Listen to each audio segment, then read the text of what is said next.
Sedert 2018 maak die Pieters egpaar van Swakopmund opslaa met hulle bababoks en veilige hawe vir babas. Hallo en welkom by Klets Kompas. Ek is Irene Marie van der Walt en in vandag se episode bring ons 'n onderhoud al die pad van Swakopmund af met Ronel Pieters oor hierdie einste veilige hawe vir die kleinstes van ons. Maar eers gesels ek en Anne-Marie de Tooy die nuutste nuus in Môre se Republikein. Ons is nou weer terug.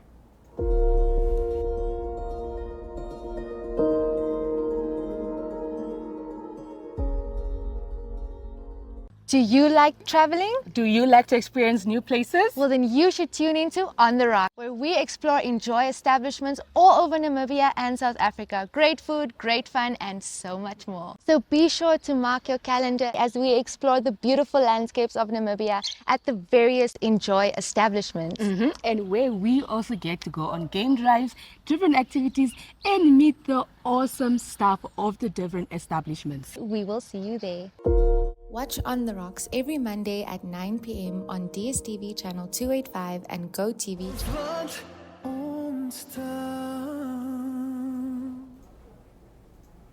Anne-Marie de Tooy saam met my in die Klets Kompas ateljee, hoe gaan dit? Klein Saterdag.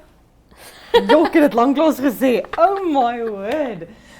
Dit is 'n ewigheid laas wat ek dit kon sê, maar dis Klein Saterdag en dis wat saak maak. Dit gaan baie goed met my. Op hierdie klein Saterdag sit Platsa meer op Swakopmund met 'n klein probleem. Ja, die Marina platform daarso wat verwyder word, RX Properties wat sê dit is as gevolg van die sand wat so opgehoop het en net die verswakkende toestande wat nou al jare aankom. Hulle woordvoerder P.E. Berg wat gesê het dat die publieke veiligheid is hulle nommer 1 prioriteit en dit is nie meer veilig nie, so die mense wat hulle bote, bodens, bootjies, die goeters, die goeters op die water. Daai ding wat dryf man. Ja, daai goeters man. Die buoyancy en alles, jy weet. Ek wou sê skepe, maar skepe is nie die regte woord nie, maar wat hulle toestelle en goed daarso, pere moet dit nou hierdie week verwyder want die Marina platform word heel verwyder as gevolg van publieke veiligheid en ek dink jy sal dalk bietjie meer insig hieroor hê as 'n Swakopmunder jouself en iemand van die area. Maar publieke veiligheid is maar nommer 1 prioriteit en as dit beteken dat hy verwyder moet word, dan stem ek saam. Ja. As 'n Swakopmunder onthou ek toe Platsa meer eers, jy weet die konsep eers opgestel het en aan die publiek bekend gemaak is, was daar nogals lede van die gemeenskap wat bekommerd was oor hierdie Marina platform en oor, ek glo juis wat nou gebeur. Ek kan nie mooi onthou wat die situasie was nie, maar dat dit in 'n stadium nie meer gaan veilig wees nie en dat dit in 'n stadium nie meer volhoubaar gaan wees om die Marina platform te behou nie. Dit was die kommer in die gemeenskap. En 'n deel van my wil sê, ja, ons het mos gesê, maar terselfdertyd, dit is nou al ten minste 10 jaar wat daai Marina platform daar was, jy weet. So, dan wonder jy nou ook, jy weet, het ons dit liewer nooit gebou nie, of het ons dit maar daai 10 jaar gehou, jy weet, om te kom by Charles Dickens, is it better to have loved than lost, than to never have loved at all? Is dit beter om die Marina platform te gehad het vir 10 jaar, en nou moet dit verwyder word, of om net glad nie die Marina platform te gehad het nie, weet. Ja, so ek het ongelooflik respek vir die feit dat RX Properties nou kan sê, okay, dit werk nie meer nie, want ons soveel selfs private ontwikkelings waar wanneer dinge nie meer werk nie, dan laat ons dit nou maar net toe om te verval, jy weet. So ek het geweldig respek vir RX Properties wat op 'n plek kan kom om te sê, luister, die Marina platform werk nie meer nie, ons gaan nou iets daaraan doen. Dit is onveilig vir mense, ons gaan iets daaraan doen. Ja. So, ja, ek kan dit uit en uit respekteer. Maar nog 'n figuur wat ek respekteer is Dr. van Loederitz. Ja. Van die ouderdom van 99 oorlede is. Ja, ek dink ek het so 'n bietjie die storie gelees man en dit is 'n ongelooflike mooi storie. Dit is in Woester Woester onder korreksie want ek is nou nie presies seker of dit Woester was nie, maar sy het in die Wes-Kaap groot geword en daar haar hele lewe daar spandeer en toe in Skotland gaan studeer, medies gaan studeer en is toe nou ongelukkig die aand voor haar 100ste verjaarsdag oorlede. Ja, nadat sy soveel diep spore in die mense van die Suide se harte getrap het en ek dink ook as jy met mense gesels, hulle almal vertel hierdie mooi stories en hoe sy hierdie ongelooflike goeie dokter was en sy het nog haar 99ste verjaarsdag laas jaar saam met al haar familie en vriende deurgebring en ek dink dit is net so 'n mooi storie om iemand te kon gehad het wat sulke diep spore kon getrap het en wat 'n hele gemeenskap dan nou ongelukkig saam moet treur, maar so mooi lewe gehad dat 'n mens is amper bly dat sy nou op 'n beter plek kan gaan wees. Weer kom ons by daai punt van is it better to have loved and lost than to never have loved at all. Jy weet, dit is hartseer vir 'n hele gemeenskap, jy weet. Ek is seker daar is soveel mense wat kan sê, o, sy het my gevang. Ek moes eintlik daar gebore gewees het en toe sy nou die enigste een en jy weet, hierdie persoon het my lewe gered. Hierdie persoon het vir my 'n diagnose gegee wat absoluut noodsaaklik was tot my oorlewing, daai tipe dinge. Maar ja, alles kom tot 'n einde. Ongelukkig verloor ons ook lieflike mense. Maar dis maar die lewe. Dis dit ja, en ek meen sy het 100 jaar se spore getrap. So mense is dankbaar vir daai 100 jaar wat mense saam met tog en 100 jaar is ongelooflik. Ek meen dis nou ongelukkig die aand voor haar 100ste verjaarsdag, maar dis 'n ongelooflike hoeveelheid tydperk om te weet jy het mense se lewens vir soveel jaar verander en verbeter. Ja, Annemarie, daarmee, al die tyd wat ons het vir ons nuus, baie dankie dat jy by ons was. Ons is nou weer terug met die weer.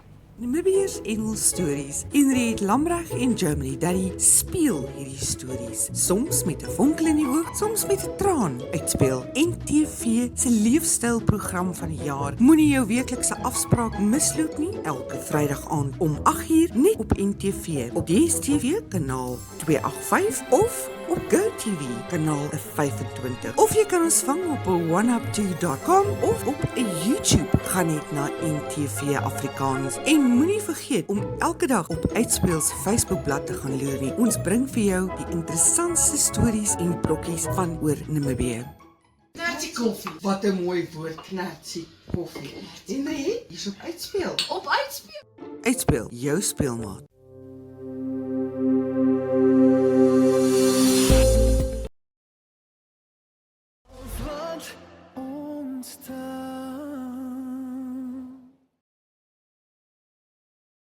Ons gaan kyk nou wat gebeur hier bo ons op ons Vrydag. Gedeeltelik bewolk môre in die hoofstad met 'n minimum van 13 grade Celsius en maksimum van 22. Die ooste kry 'n paar druppels reën op Gebabes met 'n minimum van 14 grade Celsius en 'n maksimum van 22. Ook gedeeltelik bewolk op Enhana met 'n minimum van 15 grade Celsius en 'n maksimum van 30. 'n Sonnige dag môre op Swakopmund met 'n minimum van 15 grade Celsius en 'n maksimum van 17 grade Celsius.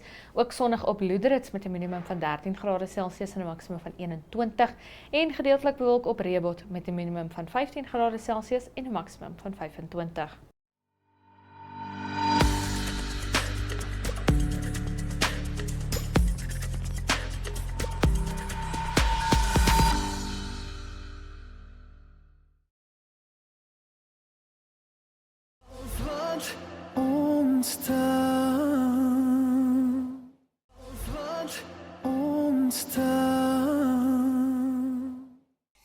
Ruach Elohim is gestig in 2018 as gevolg van die hoë syfer in babastorting oor die afgelope jare in Namibië.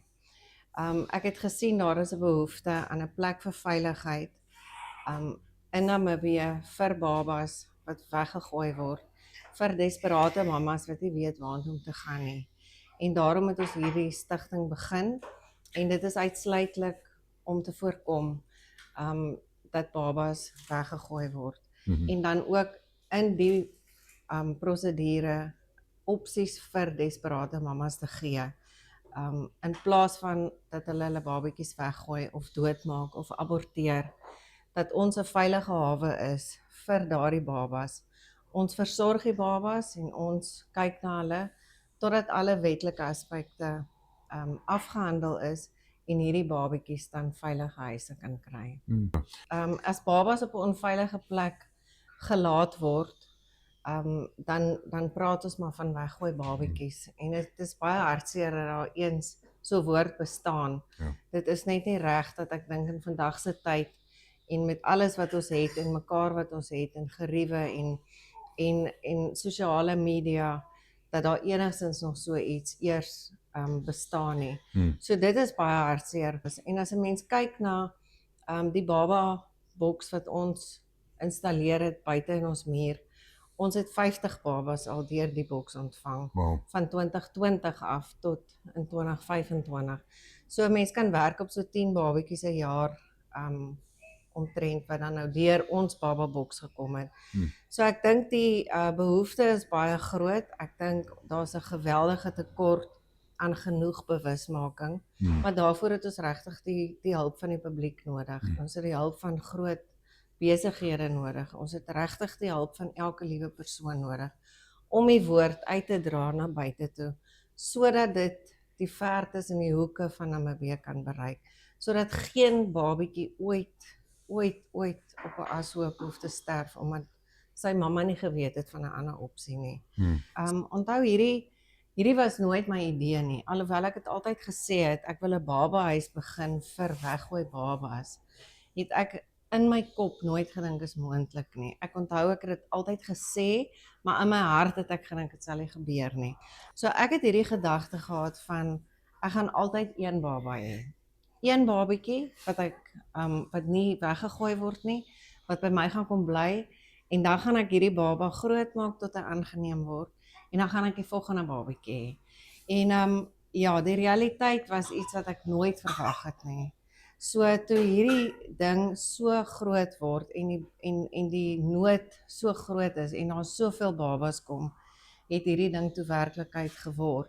En mense het altyd van my gevra, wat gaan jy die plek noem? En ek het gesê, maar hoekom moet dit 'n naam hê? Dis net ek en my man wat 'n huis gaan hê vir babatjies. So ek het nie besef dit moet 'n naam hê nie, maar toe ons nou 'n stigting stig, moes ons dit 'n naam gee. En ek het die Here vertrou vir 'n naam, want ek het gesê, Here, hierdie ding is te groot. My klein verstand kan nooit aan 'n naam dink wat dit gestand kan doen nie. En ek het regtig die Here gevra vir 'n teken.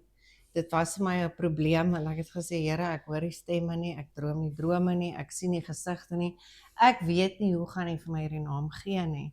En ek het eendag in my motor geklim, baie vinnig tussen 2 afsprake, en ek het iets gedoen wat ek nooit doen nie, en ek het die radio aangesit, en op daai oomblik het iemand op die radio gepraat, en sy woorde het so diep in my hart gesny. Dit het gesê, al wat hy gesê het is Ruach Elohim, dit beteken asem van God. En dit het so hard in my hart vasgeslaan, dat ek het dadelik besef, dit is die naam wat dit moet wees, want ek het ook vir die Here gesê, as ek dit hoor, of as ek dit sien, of Here, laat dit my hart raak, laat ek weet, dit is die naam. En as 'n mens gaan lees in Genesis 2 vers 7, dan lees jy daarso van Ruach Elohim, die asem van God. Toe God ons geskep het hy, ons was niks gewees nie, tot hy sy asem in ons geblaas het, en eers toe het ons 'n siel geword. So geen lewe wat jy rondom jou ooit sal sien, het nie die asem van God in nie. En ek dink dit is so geweldig belangrik, ook vir dit wat ons doen, elke babatjie wat hier by ons beland, dis die asem van God. God het vir hom die lewe gegee, God het die asem in sy siel geblaas, en hier is hy, en ons moet enigiets in ons mag, alles in ons mag doen, om hulle te beskerm, teen gevaar en teen dood. Ons het met enetjie begin, éventueel, wat toe by ons afgelaai is. Ons het toe 2 jaar later die baba boks gedoen. Ons het al 50 babatjies deur die boks, en ons het meer as 130 kindertjies in die huis aangehad, wat dan nou gekom het, of by die voordeur, of deur die hospitaal, of van die polisie, of van maatskaplike werkers af. So ons het baie babas in die huis gehad, en tans het ons 23. Ons het op die oomblik 9 kleutertjies, petertjies, wat in die pre-primêre skool is.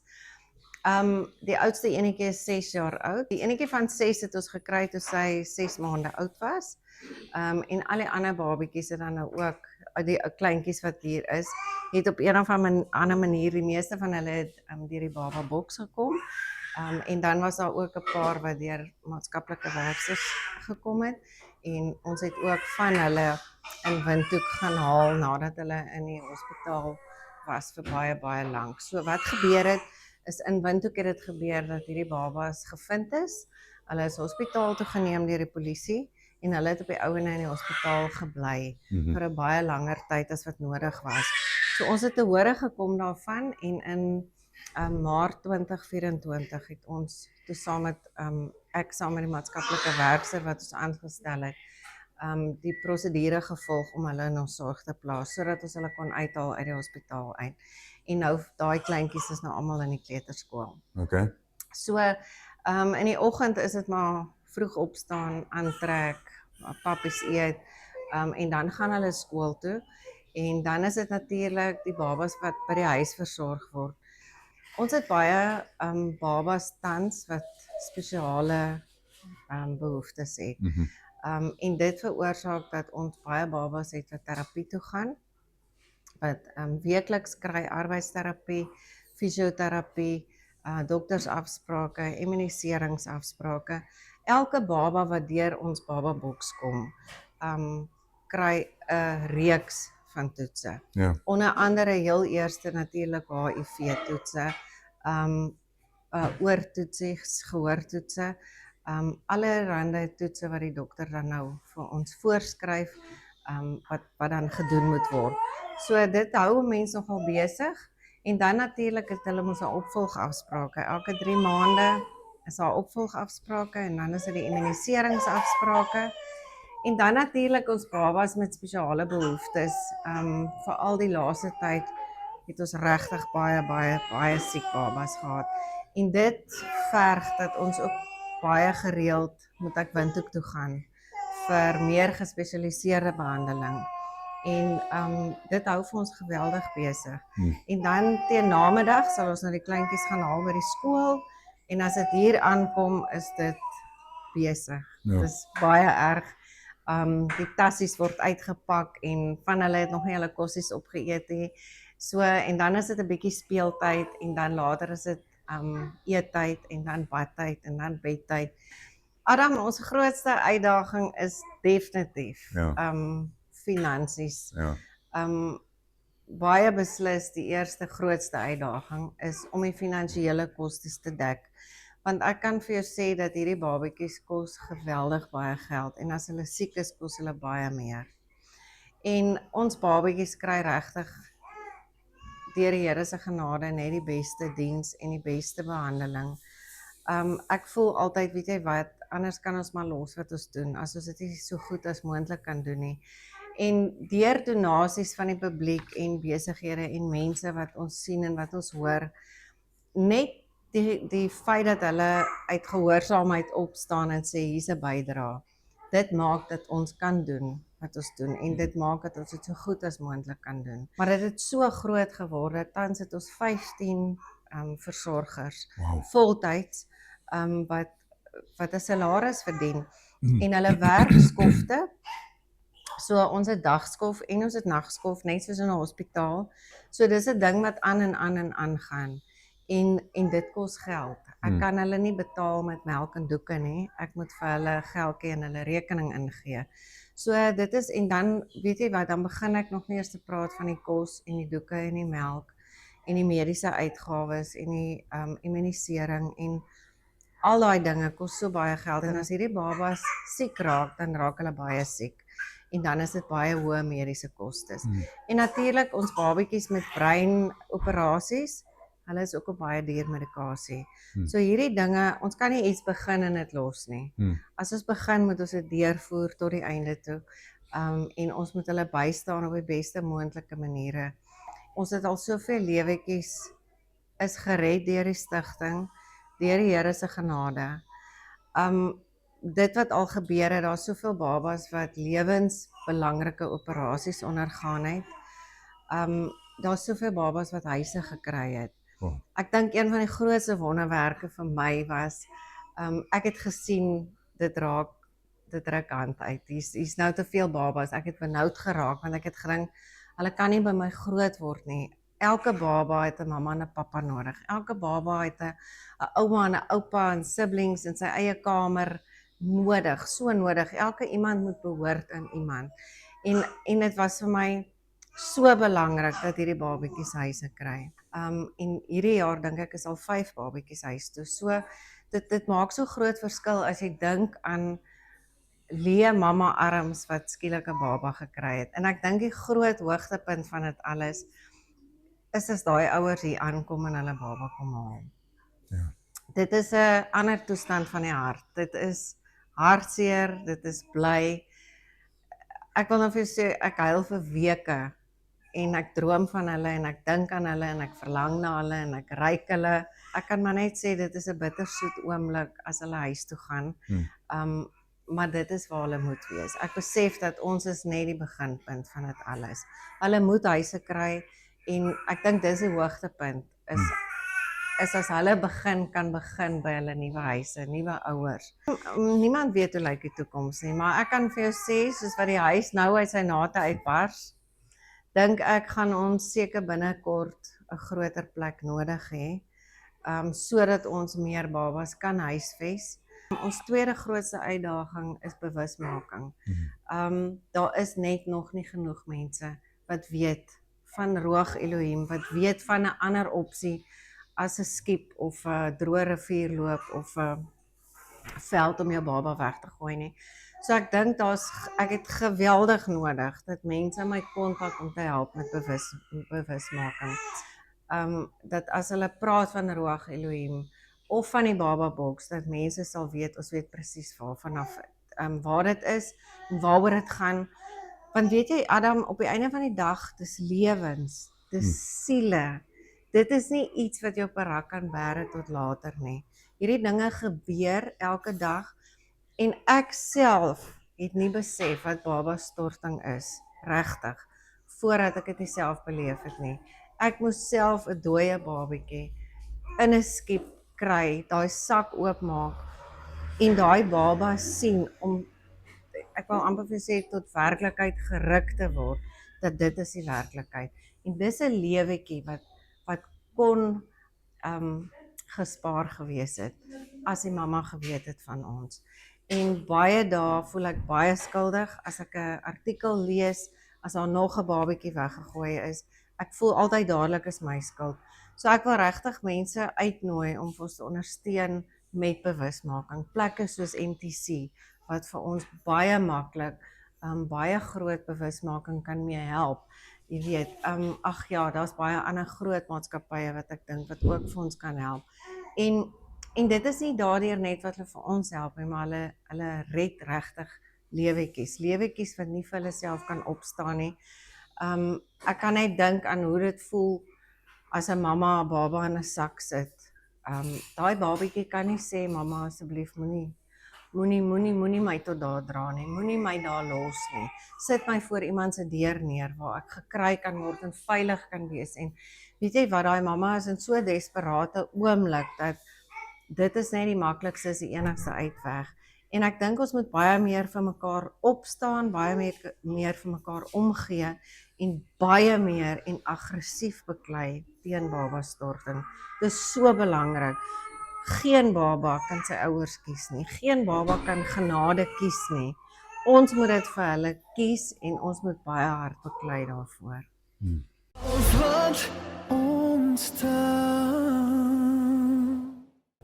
Daarmee die einde van ons week op Kletskompas. Baie dankie dat jy by ons aangesluit het. Ons is maandag aand weer terug op die kassie om 8:00 die aand op Netwerk Televisie DStv kanaal 285 en GoTV kanaal 25, as ook oneup2.com sou jy dit aanlyn verkies. So tot volgende week van my Irene Marie van der Walt en die Kletskompas span, is dit mooi bly.